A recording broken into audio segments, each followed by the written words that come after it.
So I think most of you probably know me, though I think maybe one or two of you do not. I'm David Tostenson from the Department of Philosophy at Fort Hays. And so in honor of Labor Day weekend here, I thought I would want to give a talk on the value of labor. And it's an enormous topic, I discovered about halfway through this thing. And there's a lot to say. I just had to restrict my attention to some very, very general kinds of points. But there's plenty more to talk about if we want to have some more discussion of anything that on this topic, either something I've addressed directly but maybe briefly, or if you want to say more about something I didn't say, we can certainly do that in the Q&A. But as our inroad into this topic, I saw not too long ago an article with President Obama signing an executive order. He was raising the minimum wage for federal contract workers. And the signing statement ceremony, he was signing this executive order, and he said, this thing that's on your handout, in the richest nation on earth, nobody who works full-time should have to live in poverty. Right? Well, I thought that was a really interesting question, and that's a good way of approaching the question of the value of labor, because there's a number of interesting assumptions about value, the value and the value of labor in that statement. So I thought about that, and logically speaking, there are three possible answers you could give to this question. Should anybody who works full-time have to live in poverty? Well, you could say no and agree with Obama, and I think a lot of people actually find this answer intuitively plausible. I think a lot of people are with him on this one. That no, if you work full-time, you shouldn't live in poverty, especially if you're in such a wealthy nation. Now, logically speaking, another answer you could give is, on the contrary, yes, if you work full-time, you should live in poverty. Right? Logically speaking, that is a possible answer. I can't imagine anybody giving that answer, right? So we're just going to set that one aside as unrealistic, right? But then there's another possible answer, though, which is still a disagreement with him, but not of course, saying that they deserve to live in poverty or something, but just that, well, it depends. Depending on the conditions, maybe you should live in poverty, maybe not. It just depends on other kinds of things, right? So there's these two practical answers, right? And I want to look at these. So first of all, let's consider the statement that Obama actually gives. In the richest nation on earth, nobody who works full-time should have to live in poverty.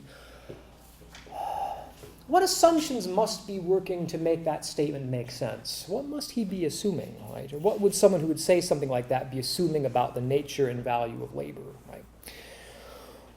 Clearly they must be assuming that something about work is valuable, that there's something good about working, particularly working full-time, evidently, right? Which would mean that people who work full-time somehow deserve, it's something that they've earned, they deserve not to live in poverty, right? So it's a statement about values. Now, I suppose, take a little detour here, something I wish I'd had in the handout now at this point. When philosophers talk about value, there's two traditional ways that we think about value, right? Two different sorts of value that have traditionally been recognized. Obviously, things can be valuable because they're good for something else, right? So, for example, the classic example is money. Money's valuable. I'm not going to tell you otherwise, right? Money's valuable, money's good, money's important. The question is, well, why is money valuable? Surely it's not because we like wandering around with little green pieces of paper. We don't care about the green pieces of paper as such. That's not why money matters to us. Why money matters is that we can exchange it for other things that we want more than little green pieces of paper. Right? So we could say that money has instrumental value. Money is good for obtaining certain other things that we want. Money's good for getting us things. Right? And lots of things are good for that reason. My car is good, but why is my car good? Why is my car valuable? Well, because it gets me where I want to go, and that's what really matters to me. If my car couldn't get me to where I wanted to go, I wouldn't really care about it much. But traditionally, philosophers have thought that some things must be valuable just for their own sake. Right? They're not just valuable like money is or like my car is instrumentally. They must be valuable intrinsically or inherently. They're just good for their own sake. There's just something valuable about that itself, right? Regardless of what you can or can't further accomplish with it. A classic example of this would be happiness. Right? We say that happiness is valuable.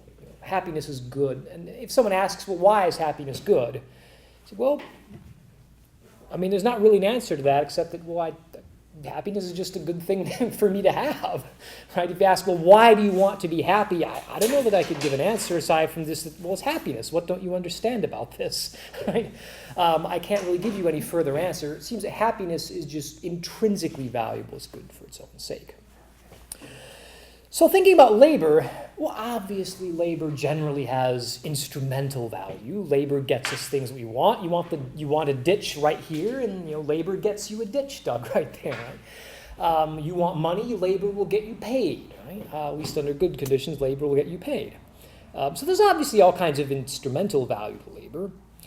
But the thought is, I just don't think that's what Obama meant. And people who would agree with him, I don't think they're just saying, hey, labor accomplishes stuff. I don't think that's really the heart of that sentiment at all. I think the assumption is that labor somehow has an inherent value.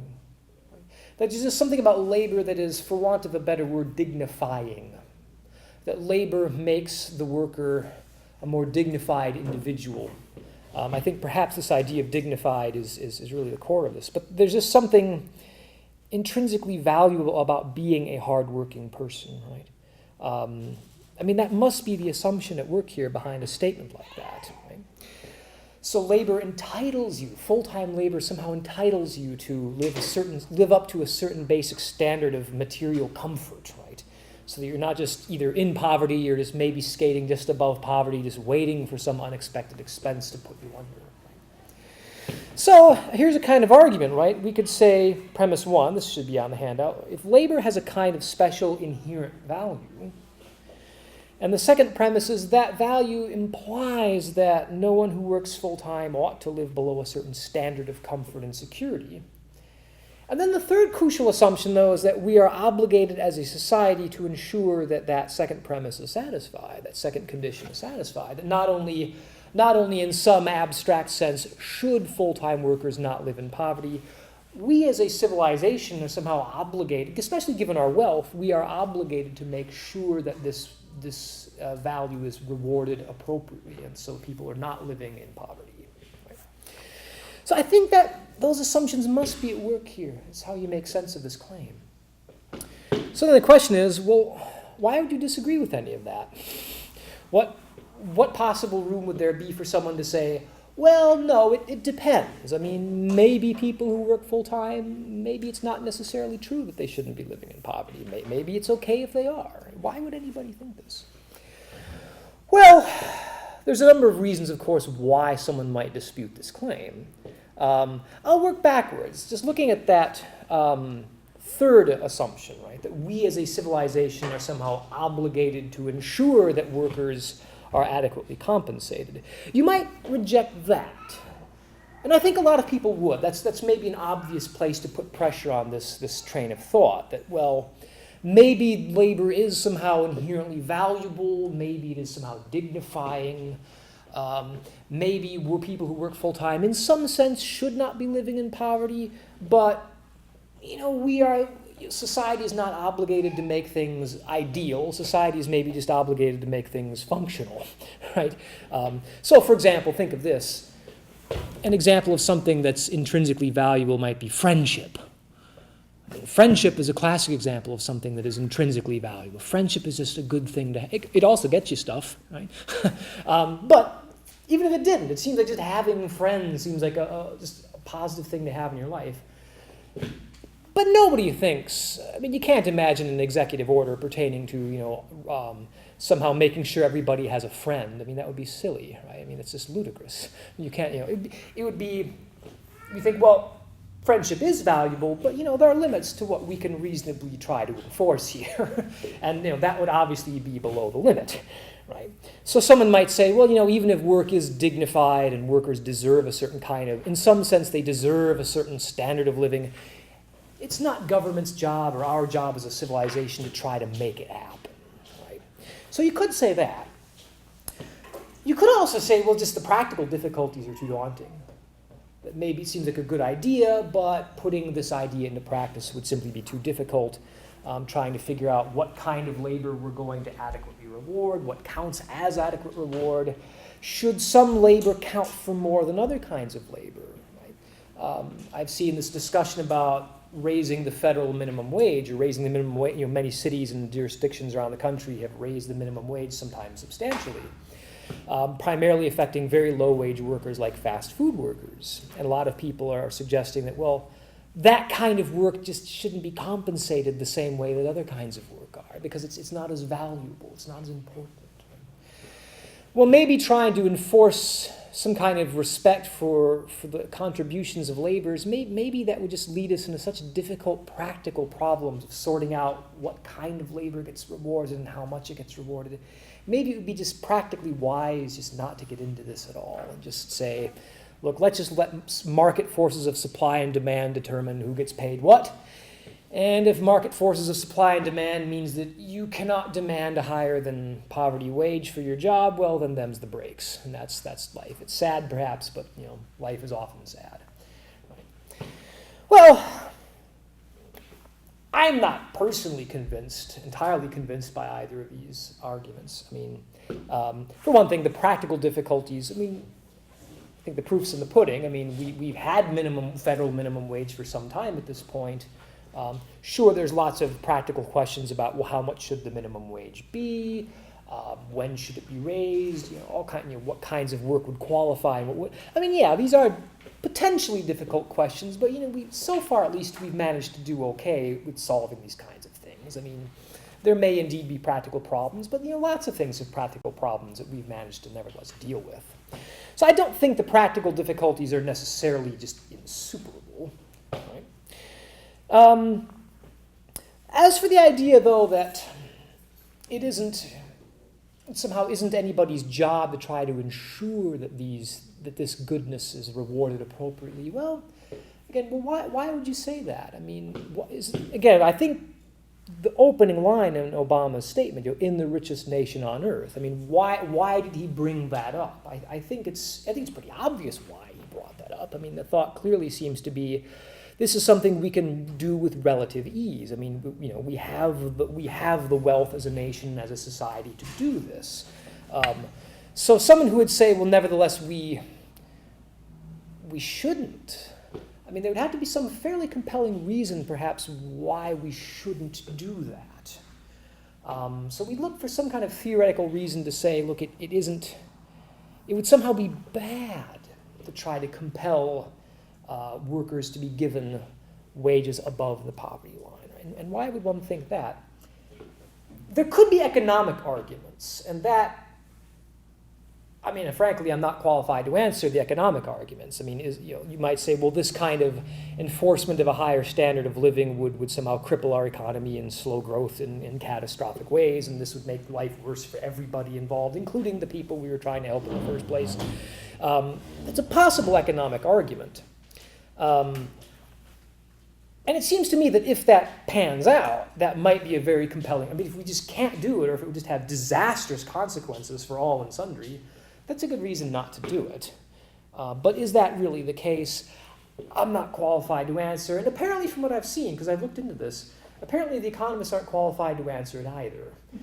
There's, as far as I can tell, nothing like a consensus from it. Some economists are saying, oh, goodness, no. In fact, this might even be some economists like Paul Krugman argue that it would actually boost the economy. It would lead to more growth if we did this. Others are saying, oh, no, this would be catastrophic. It would be terrible. There'll be another Great Depression or something. And every view in between, right? There doesn't seem to be anything remotely like a consensus among the experts on the economic feasibility of this kind of thing. So all I can say, and I think all anybody can say at this point is, if it is indeed turns out it's not to be feasible, well, then clearly we can't do it. We can't. It may be nice, but we can't. But if it is even plausibly feasible, then, well, I'd want to hear a clear reason why we shouldn't attempt this thing that seems feasible. Right? And one reason some people might offer for why we should never, some people would argue even if it is feasible, even if it's perfectly doable in some sense, we shouldn't do it. Because we'd be somehow tampering with market forces. And that somehow this is itself inherently a bad thing or something of this order. Namely, that there's some more fundamental good that we should value more, that we should respect more than, say, the value of laborers and making sure that laborers get the kind of due that they really deserve to have. And it seems like the obvious thing to say here is to say, well, you'd be interfering with the freedom of the agents involved, right? So if someone is willing to pay me sub-poverty wages and I'm willing to take sub-poverty wages, nobody should come in and interfere with that transaction, say, oh, no, we can't do this. You have to pay more, you have to take more. We just can't be allowing you to contract for sub-poverty wages. Some people might argue then that there's just this fundamental question of freedom, right? And we're infringing on people's freedom to contract for whatever wages they are willing to take or willing to offer, right? And there's maybe some bite to that. I mean, it's not entirely unreasonable to. I mean, certainly we should look carefully at any time we'd be fundamentally interfering in the freedom of economic agents, right? But is somehow the fundamental freedom to contract for sub-poverty wages, is that, well, first of all, is that really a thing? I mean, I could see someone might very well argue that no, there really is no such right as a right to negotiate for subpar wages. Or if there is in some sense such a right, that it necessarily must be more fundamental and more important than, say, seeing that workers get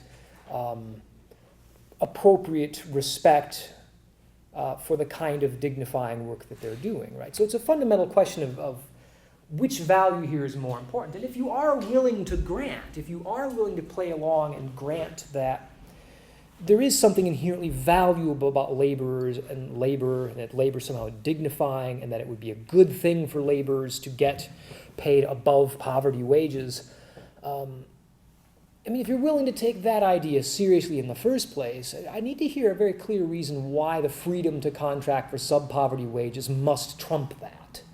I don't think I've heard such an argument. I mean, maybe we'll hear such an argument, but we would, I think, need to hear such an argument, right? It's not obvious that the freedom to contract for sub-poverty wages must trump the value of labor, especially given the reality of what economists would call the race to the bottom. I mean, if I'm willing to do a job for $7 an hour, but the guy next to me is willing to do it for $6.50, well, he's going to get the job. So knowing this, I have to be prepared to undercut him. I have to be prepared to go down to $6. And if I'm willing to go to $6, if he wants the job, he's got to be prepared to go down to $5.50. Well, and you see where this is going. I mean, if we just had this free, this totally free exchange, the market pressures would seem to drive the cost of wages down considerably, possibly to quite brutal levels of poverty, potentially just absolutely brutal levels of poverty. Okay, so we need to hear more about that, I think, and maybe we will, but I think we would need to hear more.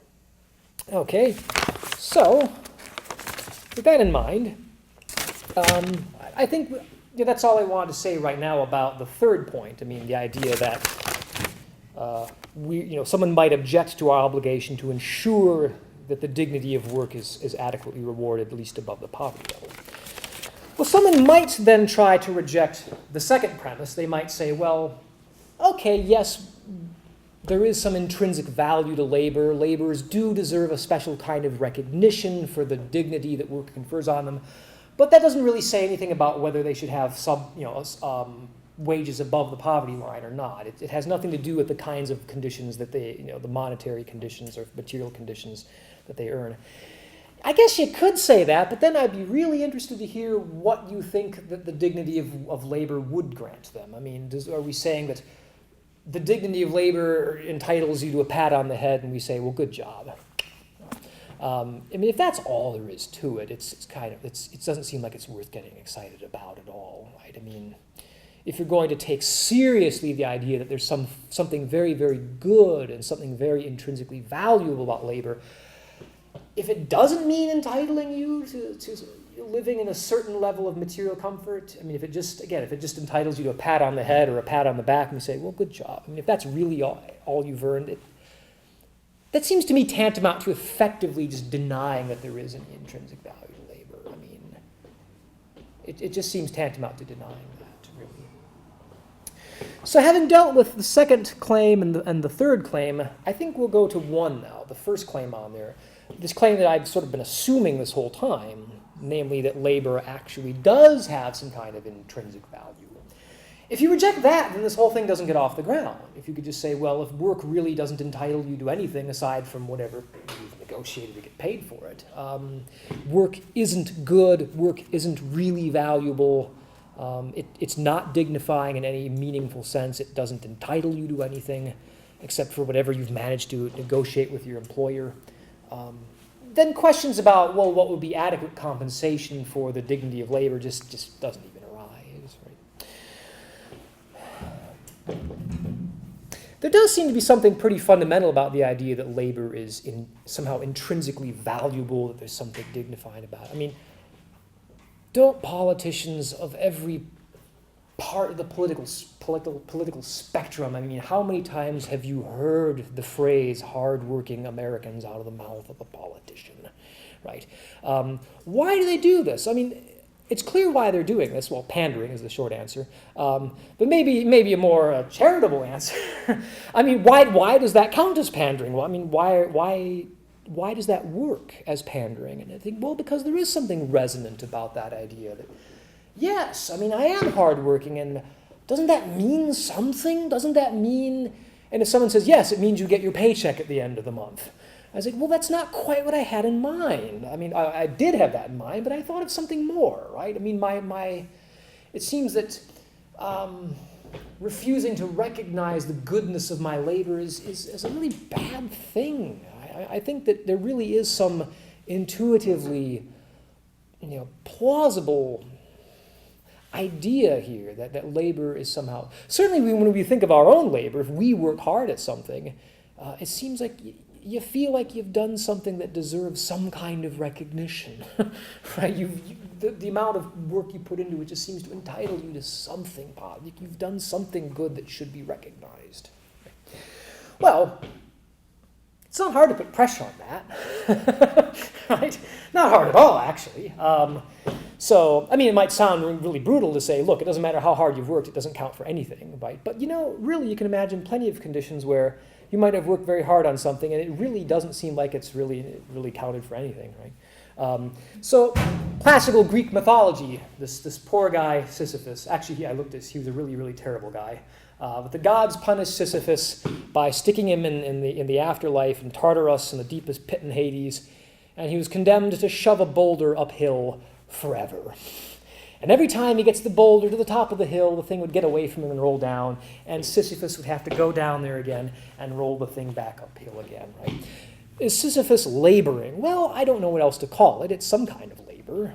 He's certainly considerable effort, right? He's putting effort into some kind of project, right? Is Sisyphus's labor somehow intrinsically valuable? Is it dignifying?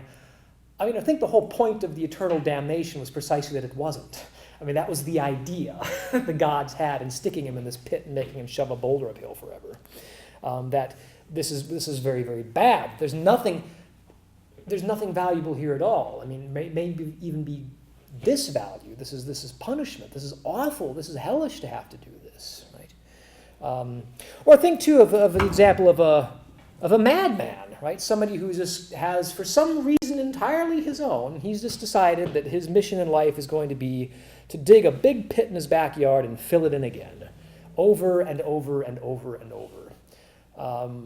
So the labor of a madman working on an insane project. And you say, oh, there's something inherently dignified about what he's doing.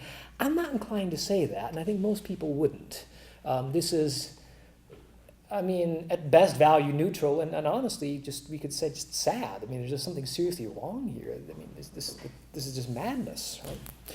Or if the madman happened to be extremely wealthy and eccentric, but he didn't want to get his own hands dirty, he could hire someone to do this for him. So the madman who has his mansion and his vast estate, he has hired someone to continuously dig a hole in his backyard and fill it in again. Well, that doesn't seem to change things much either. I mean, the fact that someone else is getting this paycheck, well, does that mean that this person is somehow doing something inherently dignified? I mean, I would think that anybody that I knew and cared about that took that job, I would be, why did you take that job? This is terrible. And if the answer was, well, because I was so broke, I had no other choice but to take this job, like that's terrible. I mean, I'm really, really sorry for you that you're stuck doing this It's like if Sisyphus could hire someone else to do his job for him. I mean, it wouldn't be really a step up for that person, would it? It just seems terrible.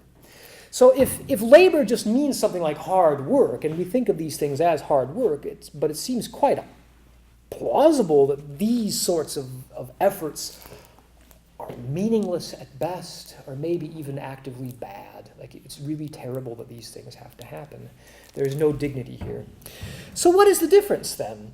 What's the difference between Sisyphus shoving a rock uphill forever, or the madman endlessly digging a pit and filling it in again, or hiring some poor guy to dig a pit for him and fill it in again, versus the kind of thing that people think really does have value? What's the difference? It seems to me that what people really have in mind here is not labor itself exactly, but productivity. There's something about the idea of productivity. And that's what's missing. Sisyphus isn't accomplishing anything. Just for all eternity, he's working really hard to accomplish nothing. The madman endlessly digging the pit and filling it in again, he's laboring really hard, but he's accomplishing nothing, right? Or the guy he hires to do it for him is accomplishing nothing, right? He's getting paid for it, all right, but he's really accomplishing nothing. And that seems to be the difference as far as I can tell. What we really value isn't labor itself, but we value productivity. In fact, if we wanted to, I mean, we could just stipulate a definition here. I could say that by labor, I'm just going to mean productive labor. And stuff like the madman and like poor Sisyphus shoving the rock uphill forever, that's not labor properly speaking. That's just, we call that drudgery. That's the difference maybe between labor and drudgery, is that labor is productive. And that's what gives it the value. That's what gives it its dignity, is that it's productive. And the fact that we have to make sacrifices to be productive, that seems to be the source of the dignity. I have to give up a lot to work as hard as I do. I have to give up a lot of things that I would rather be doing, and that seems to be something inherently dignified, right? And that is indeed why the politicians' sop to hard-working Americans always seems to hit the right buttons, right? It's like, well, you've made so many sacrifices to be productive. That's why you deserve to be rewarded in some kind of way. Right? But, of course, the idea of productivity is itself thoroughly a value concept.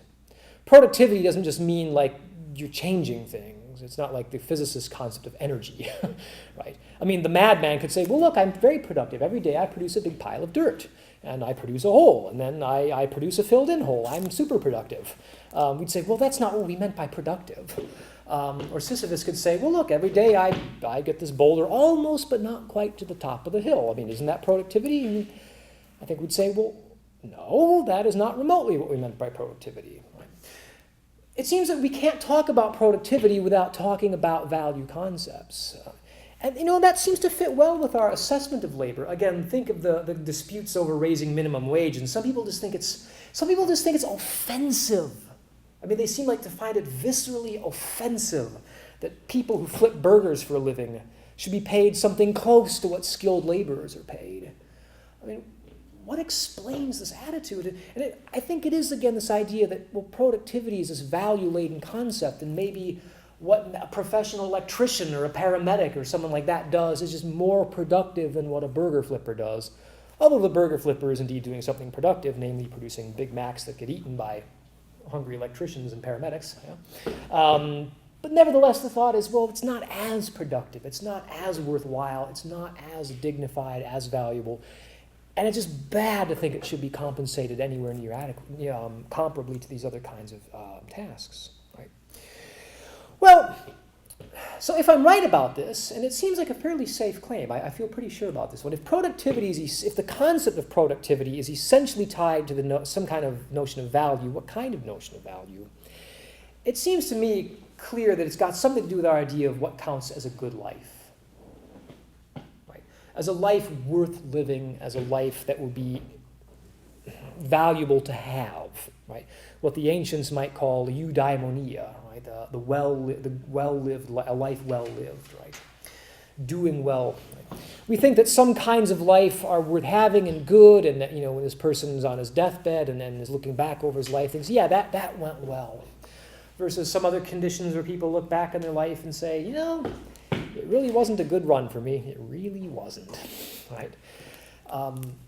if productivity then can be understood as whatever it is that contributes in some meaningful way to the possibility of a good life, right?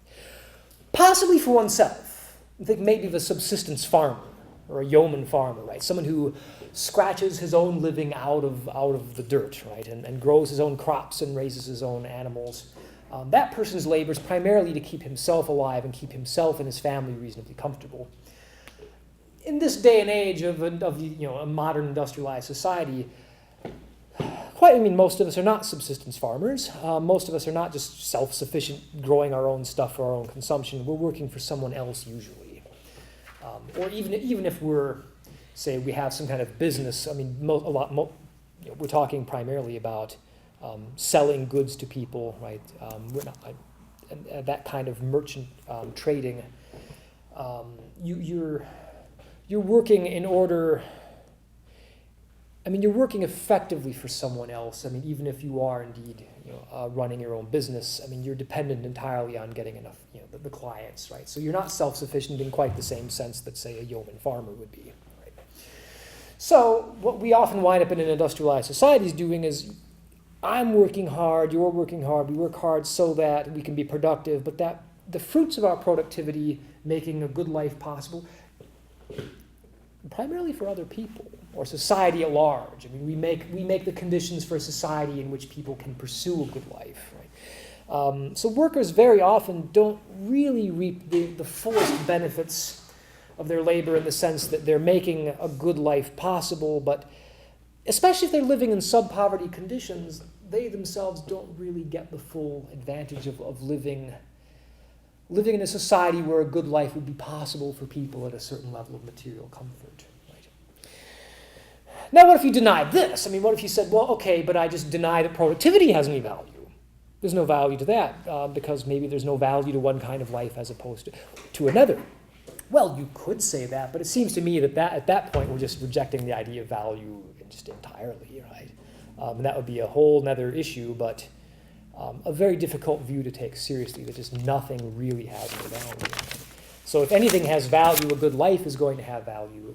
Eudaimonia, as the ancients would call it, has value. And productivity has value insofar as it contributes to this, and labor is valuable insofar as it contributes to productivity. So it all seems to hinge crucially on our idea of what counts as a good life for creatures like us to live. Well, so what about this question? Going back to Obama's claim, right? No one who works full-time should have to live, in a society as wealthy as ours, no one who works full-time should have to live in poverty. Well, I think we've got at least the outlines of a possible answer here, right? If the goodness of labor is the productivity, and the goodness of productivity is making a good life possible, well, for whom? The ancients who thought of this idea of eudaimonia, they lived in rigidly hierarchical societies, and they were happy to the people at the top of it were happy to be there. The people who got to sit back and talk about eudaimonia, they could do this because they had farms full of slaves who had just lived only to be their servants, and that's all they were. That was all they were expected to be in life. There was a class of people who were permanently condemned to be laborers, so that you could have this little flowering of Greek or Roman culture that would be able to do stuff like talk about philosophy and do art and do mathematics and fun stuff like that. But we look back on this and we find this a bit repugnant. We think this seems, exploitive. There seems to be something fundamentally wrong about a society where there's this vast class of people who really have no hope of living anything like the kind of quality life we think people should have. And they're just laboring in the service of others so that a tiny, tiny percent of the population can enjoy the fruits of a good life. That seems exploitive to us. That seems offensive to our Republican values. Right? So looking at this from the point of view of our democratic/Republican values, right?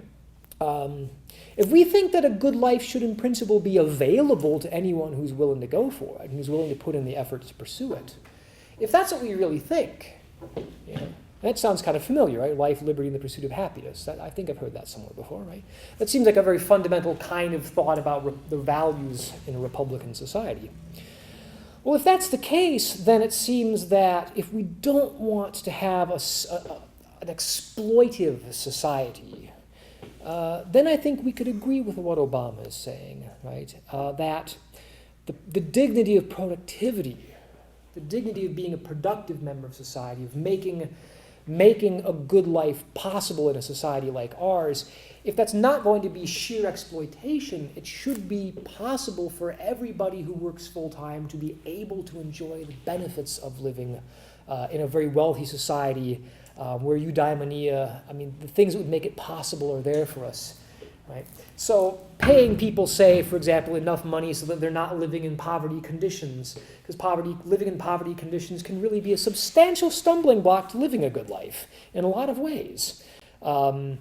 Well, then maybe that's right. Maybe they do deserve to be living in conditions where they're not just struggling and just living desperately from paycheck to paycheck, or just waiting for some unexpected surprise expense to just put them under and maybe make them go bankrupt or something, right? And have to lose their house and things like that, right?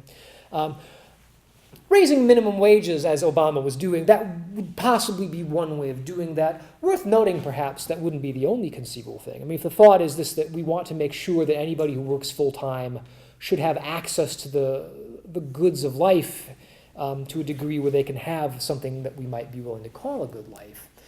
Maybe it involves just paying them more, but you could think of payment as simply a means to an end. Say money has instrumental value. You trade it for things that you really want, right? So we might think, well, maybe it doesn't have to be paying them more exactly. We could do other things like give them more time off, for example, like give them Labor Day off, for instance, right? Or make sure that everybody gets maternity leave, or make sure that everybody has adequate health insurance so they're not just one fall off a ladder away from catastrophe, right? Or something like that. The means could be disputed, certainly. And that would be a question to hand over maybe to economists. What would be the most effective way of doing this? What would be the most painless way of accomplishing this goal? But I think that there is a good theoretical foundation for agreeing with what Obama said based on the concept of productivity and its role in leading a good life. And that was all I had for now anyway. So thank you for your attentiveness. So now some Q&A and I'm sure there's plenty of Q's, and I will try desperately to come with some kind of A. Well, you may be getting away from the apparent narrowness of the topic, but to state another issue. Mm-hmm. In the richest nation on earth, nobody who doesn't work should have to live in poverty, i.e. the welfare state. Mm-hmm. Right, and I thought about bringing something like that up too. You could say, in the richest nation on earth, nobody should work, whether you're working full-time, part-time, not at all. You could say that, and I think some people would. But that I think the fact that he's highlighting the fact that, well, just by working, that's a special reason to think that you shouldn't live in poverty. It's not just that, well, we could totally not have anybody live in poverty, because we probably could do that, honestly, if we really wanted to. That's right. You could just say, well, nobody should, and of course... Well, unless the work pleases you. Otherwise, it's an insult that you have to pay. Right. And if indeed it's not productive, then maybe in some sense it is, like poor Sisyphus. You could make such an argument, but then would we say nothing about the value of the sacrifices made? It's a possible answer. It's a possible answer. I just don't know that. That certainly did not seem to be the answer he was suggesting. He seemed to be suggesting, notice too, it's full time. I've seen other people in this dispute. In fact, the same article I pulled this out of, someone who, she had been a full-time fast food worker. Because she got her wages cut, her hours cut. When she became involved, she didn't ask for this. her hours were cut. And she had been just barely able to pay the mortgage every month. They cut her wages to part-time. She no longer could. She lost the house and had to move in with her grown children. And she said, nobody who works every day should have to be homeless. And I thought, well, that's interesting, because then she's even doing away with the full-time qualifier. Just if you work 4 hours a day, maybe you shouldn't be living in poverty. How far does this go? That's a very, very interesting question that we'd have to settle here.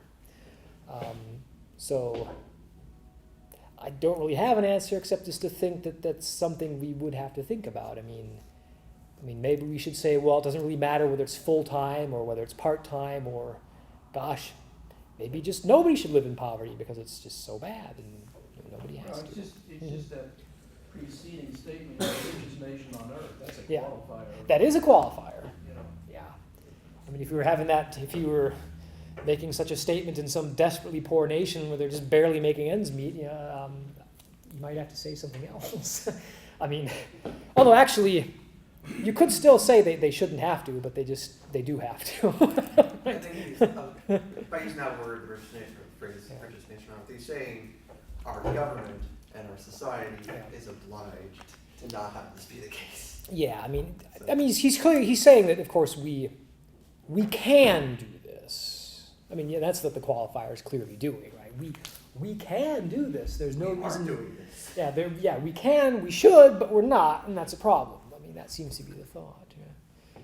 So, right. Yeah. I get this argument from students. No student who works full time should fail this class. Right. Yes. again, I'm sorry. No student who does his best should fail this class. You get the same kind of argument, like I'm doing my best. Yeah, I'm putting in the hours. Yeah. And then you do want to pat him on the head and say, well, that's okay. I'm sorry, but I want to ask you about the second premise down here. Oh, yeah. So this dignity, by which you mean something like the intrinsic value. Something like that, yeah. I'm not sure that implies anything. Mm-hmm. I mean, if you're really talking about it's intrinsically valuable, then it's its own reward. Mm-hmm.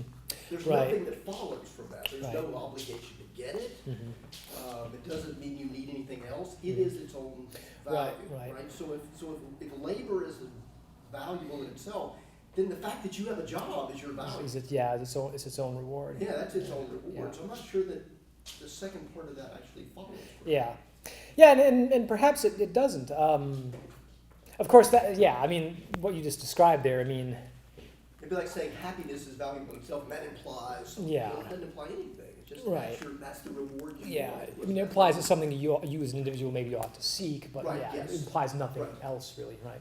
Yeah, that question assumption could certainly be challenged. So how would it imply this? It's just something like it's a good that others ought to recognize. That seems to be the idea. It's good for me, but it's like something others ought to when you recognize. formulate the argument toward the end actually sort of avoids that problem, where you talk about the good life. And Okay. the good life has certain elements in Uh-huh. it, maybe labor and maybe friends and so forth. And we want to help people achieve, we have a duty to help people achieve their good life. Mhm. So we have a duty to help them Mhm. with the material necessities Mhm. of that. Okay. I think you could do it that way without Right. that second premise and Mhm. that implication. Yeah, by the end, I think I had the machinery up to maybe go Yes. back and. So I think you actually revised that argument a Yeah. little bit toward the end, the exploitation argument. I was thinking of it in terms of the drug companies that go to third world countries and test their drugs, Yeah. and we say, well, that's exploiting them, you're taking advantage of them. And so you might make the argument, if you're working full-time, you're doing your part. Mm. And if we don't give you a living wage, then we're exploiting you. We're taking advantage of your labor and not giving you your fair share. Right. Yeah, and that's certainly what I was thinking must Yeah. really be at work in this assumption. Yeah. So you're probably right that the one I have. I composed this thing in a hurry. Yeah, and you also have to change it. I mean, that argument seems to change more from there toward the end. Uh-huh.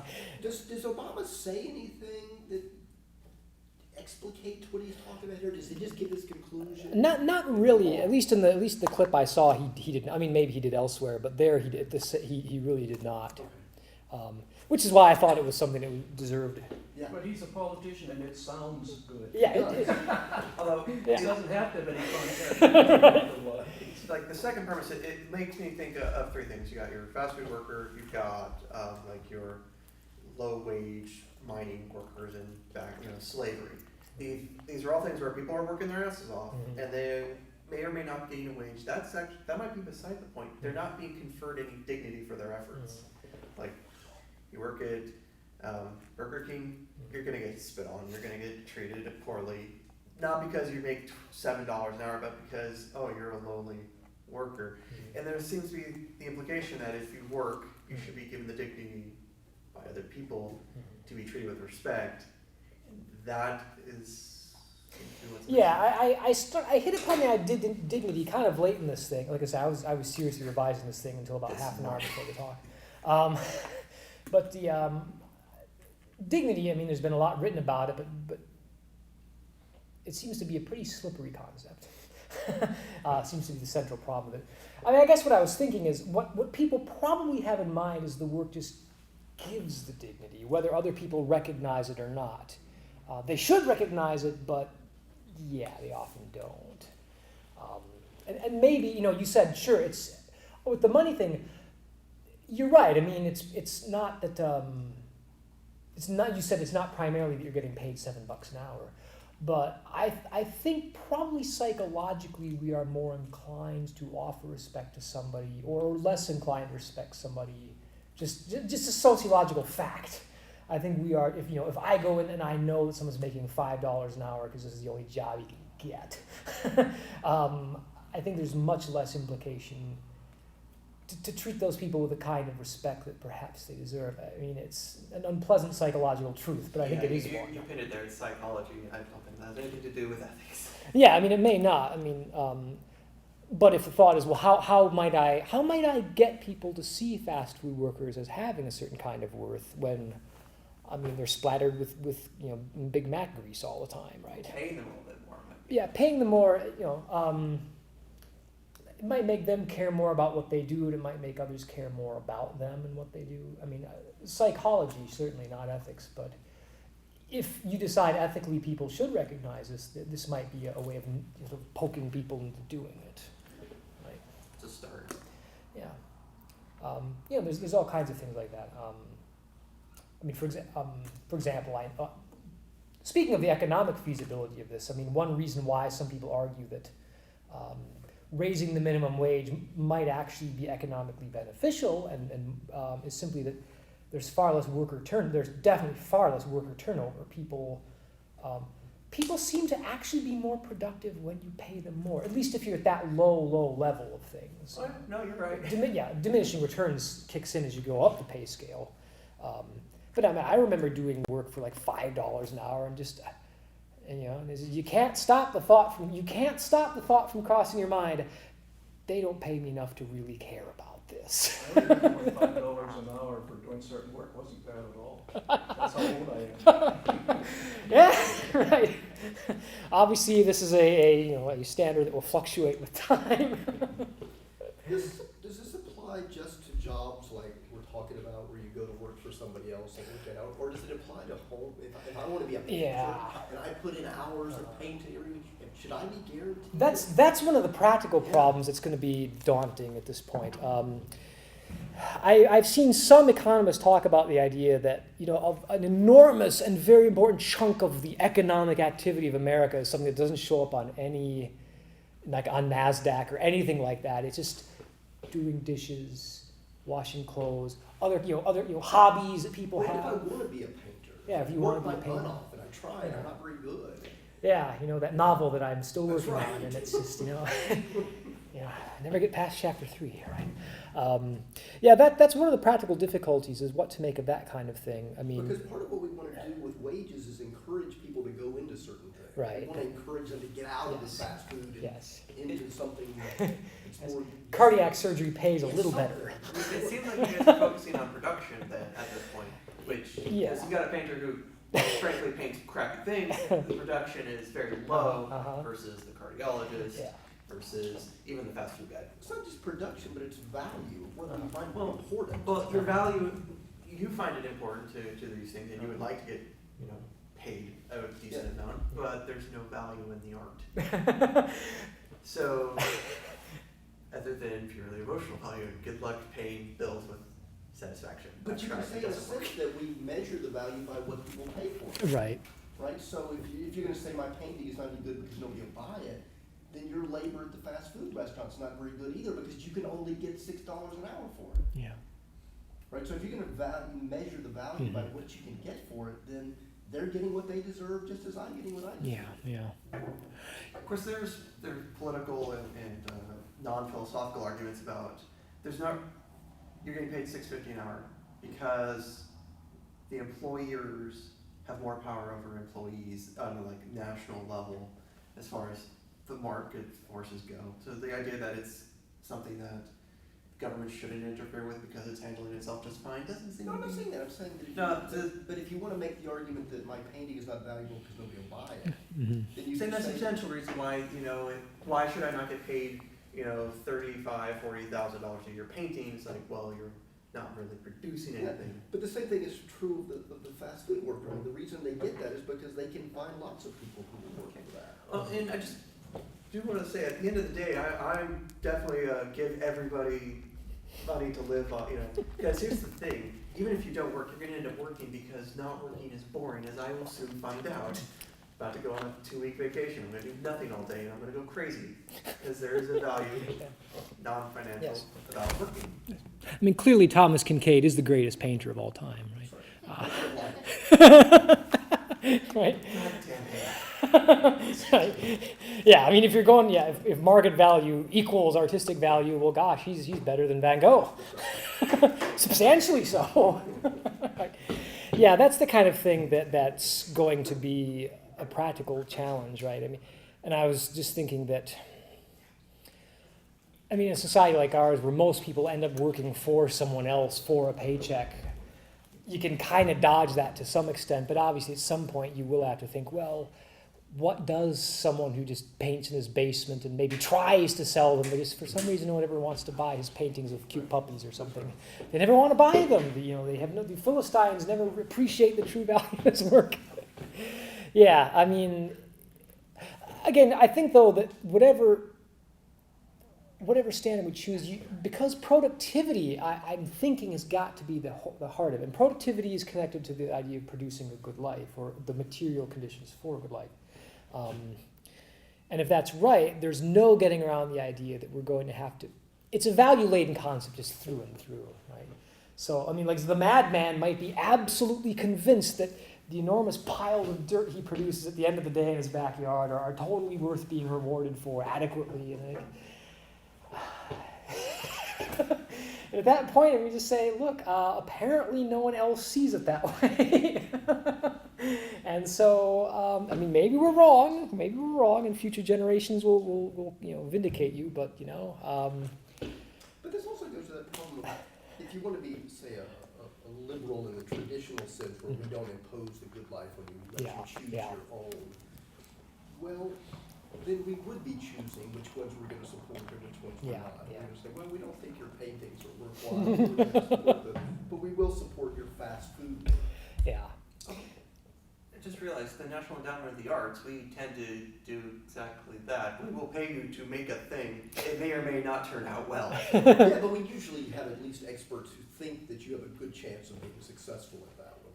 They don't just give it to me. Do you actually paint? Because I feel like I might have insulted you earlier. No. Okay, just wanted to make sure. Yeah, and I mean, there's several things to say. I mean, one, you might just bite the bullet and say, well, maybe so much the worse for the classical liberal view. Right? It's like, well, we will have a society that is totally neutral on any idea of what the good life really means. Like, I don't know that's possible or desirable. I think you started to veer towards libertarianism at that point. You just walk away.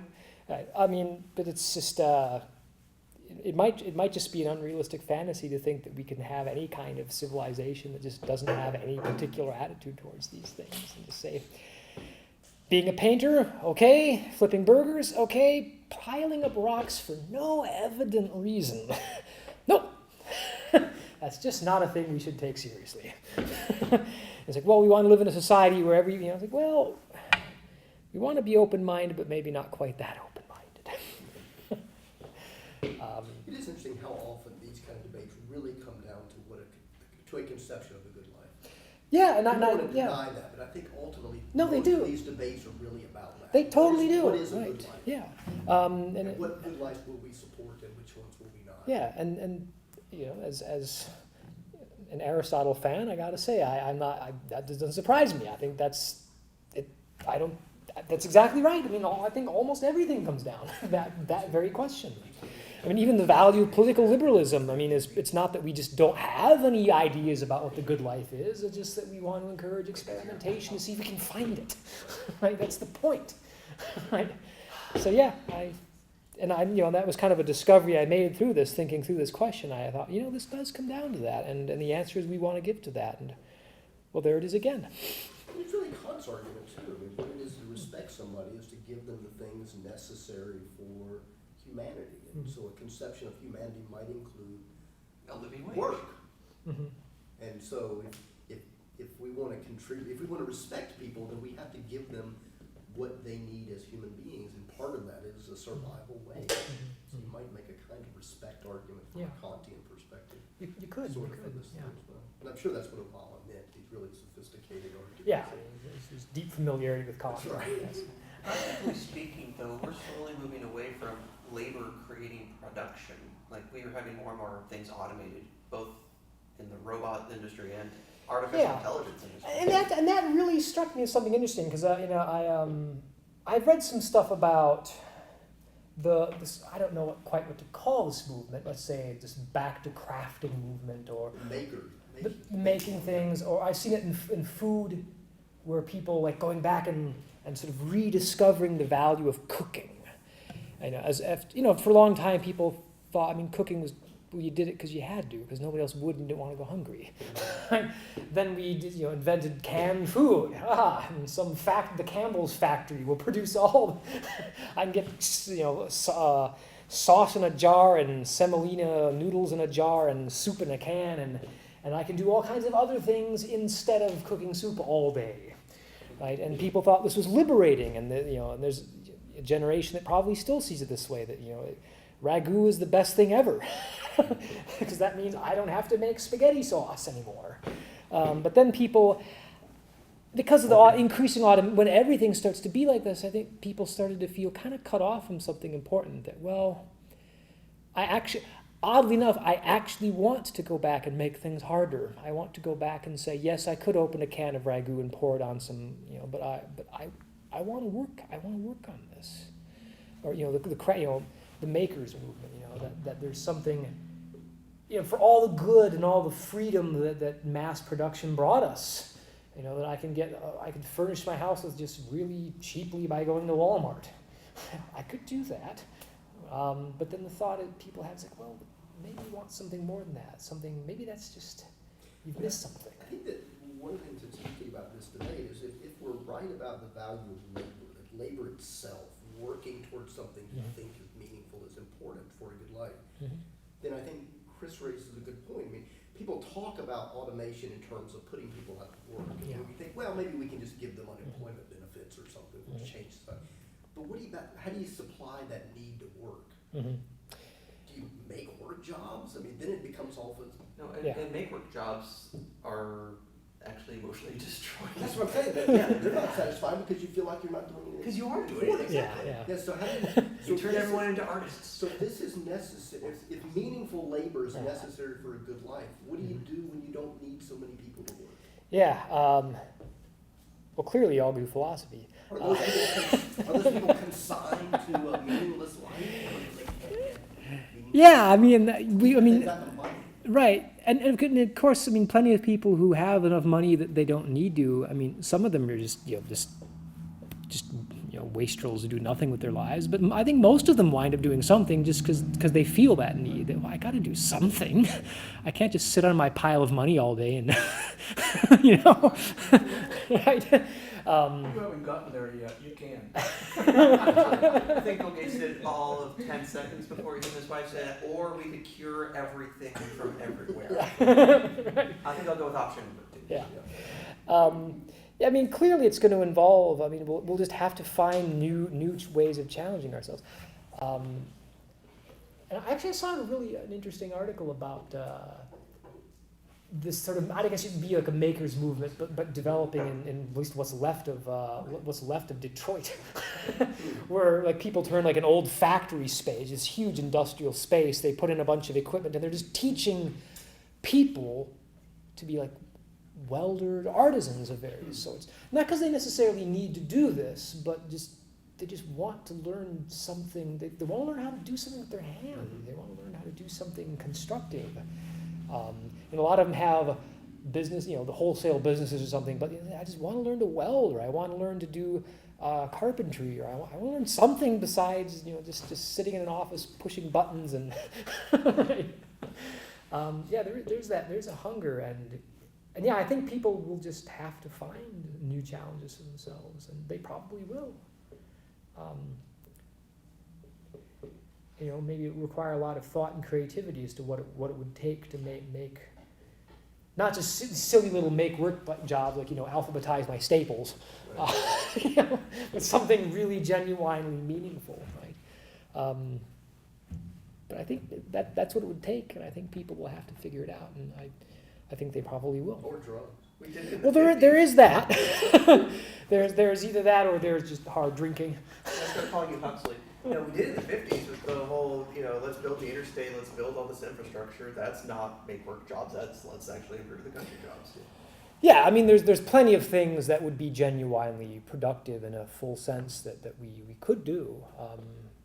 The highway system set up in the 50s, now it's 60 odd years old. It's having traveled across country a few times, it's not in the best of shape anymore.